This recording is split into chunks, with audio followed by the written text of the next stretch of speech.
is professional video gaming a vocation that Christian parents should encourage in their children? So, I remember seeing a Far Side cartoon, parents imagining professional Nintendo salaries for their child.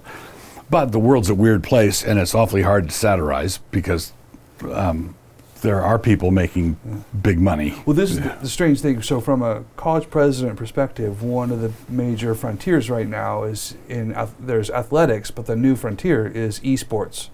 And colleges having varsity, scholarshiped, professional, well, they're not professional because they're college athletes, but they're they're teams that play video games. Tournaments and tournaments that are a scholarship for the college to do that. And that's the new front right now where you can clear a lot of new space. So let me do a yes and no thing on this. Okay. First, it used to be 20 years ago, a question like that would be laughed out of the room because it's dumb and stupid. Nobody's going to be able to make a living doing this.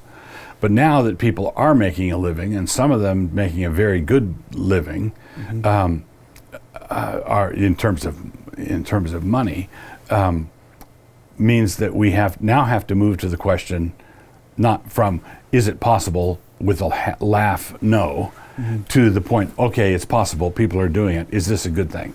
Is this a healthy thing? And I think that there are some vocations, like if someone is a sponsored athlete, right? They're really good at snowboarding, and they get some winter suit manufacturer or snowboard manufacturer to sponsor them, and they haul in a bunch of bucks by sliding down mountains on a board. Right. Is that a good use of your time and resources? Now, I would say it could be temporarily. But so let's say, and you see this with just traditional athletes.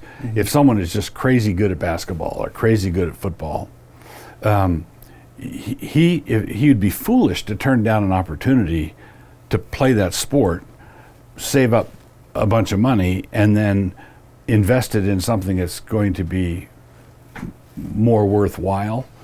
Models, charm is deceitful, beauty is vain, but the woman who fears the Lord is to be praised. The glory of a young man is his strength, it says in 1 John. So there are things like that you could say, sure, do it for a time. And it got you a degree. It gets you a degree, or it makes you a pile. You're making hay while the sun shines. But you really ought to have your head screwed on straight, where you should know if you hit the jackpot and you're a child star, you have to understand that people can't be child stars forever. You're going to get old and wrinkly, and it's not going to be the same. So let me run around and push the other direction for a minute. There's a very provocative book by Steve Johnson, I think is the author. And the name of the book is Everything Bad is Good for You.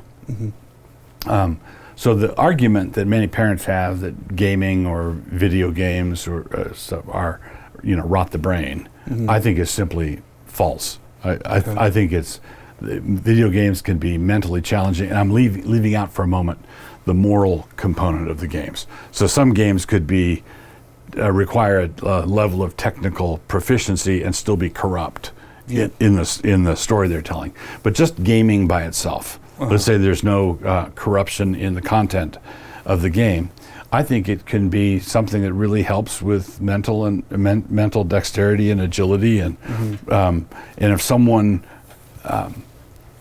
pursues it as an opportunity without getting sucked down the wormhole, where 30 years from now they're going to be in a lounge somewhere, telling the bartender about their glory days when they were doing.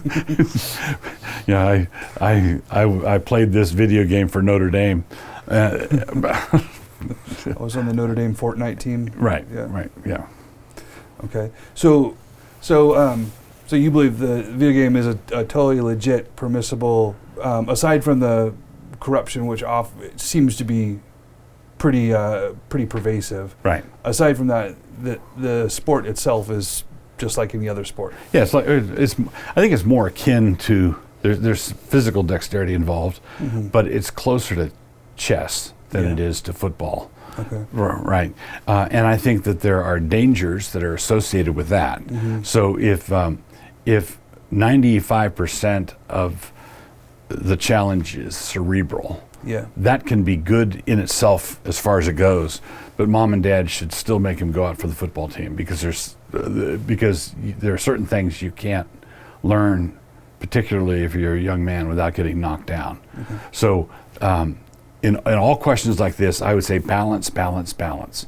If you're just focusing on one thing, you're dazzled by the opportunity, then you be careful. It's monomaniacal. It's too focused on one thing. Okay, thank you.